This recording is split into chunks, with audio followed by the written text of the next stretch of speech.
Today we're going to talk about biblical faith, the problem of evil, and what I like to call the GODbox. Welcome to Armor of God. Let's get suited up. Biblical faith, its most basic definition is trust. The oligopistos. Oligopistos and pistis are the Greek words and understandings for our English word faith, which from a Christian perspective means trust. Amana.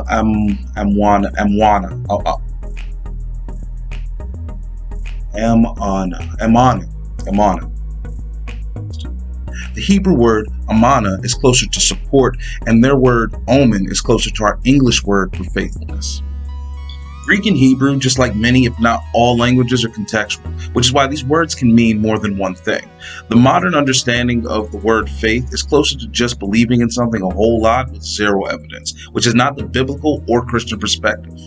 Understandably, people who don't believe what we believe may not understand how and why we trust in God.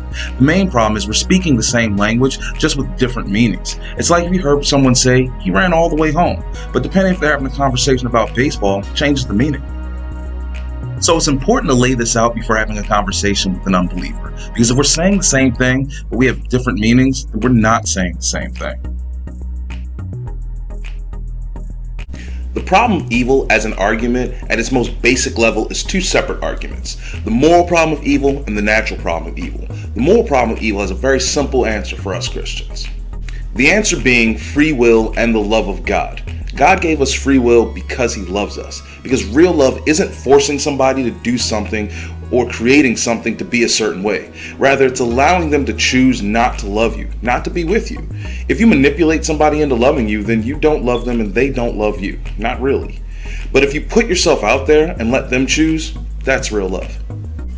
So the natural problem of evil I find to be a childish argument, because the net it casts is so wide, it has straight up ridiculous things fall under it. The range of this net starts at uncomfortable and lands at disastrous.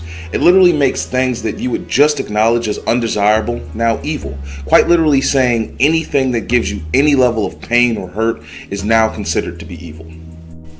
So splinters and stub toes, evil. Childbirth, losing your virginity, evil. So now, according to the people that hold this view, anal sex is now on the same level as genocide and natural disaster. I honestly feel that the natural problem of evil argument minimizes what real evil is. Yes, it's truly unfortunate when a natural disaster falls on anyone, anywhere, but I can't say this is evil. Evil is more intentional, not so situational or accidental. Earthquakes are devastating, terrifying, unfortunate, and tragic, but not evil.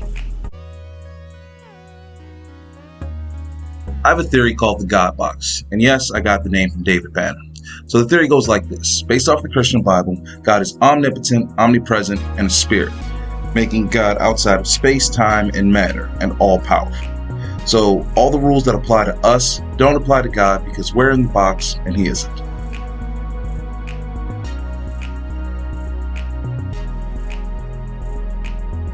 So when people say God murdered whole civilizations, as Christians, our only response should be, God can't murder, he's not in the box.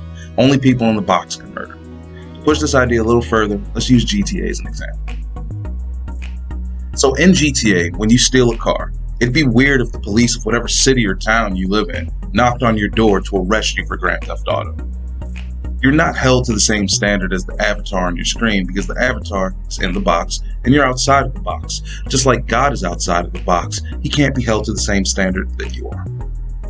God didn't just play the game, he created the game, formatted and coded it. He created the plastic that the box is made out of and that the disc is made of and whatever Wi-Fi you're streaming from.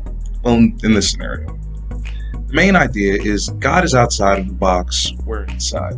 The box has different rules for us, the insiders, and him, the outsider.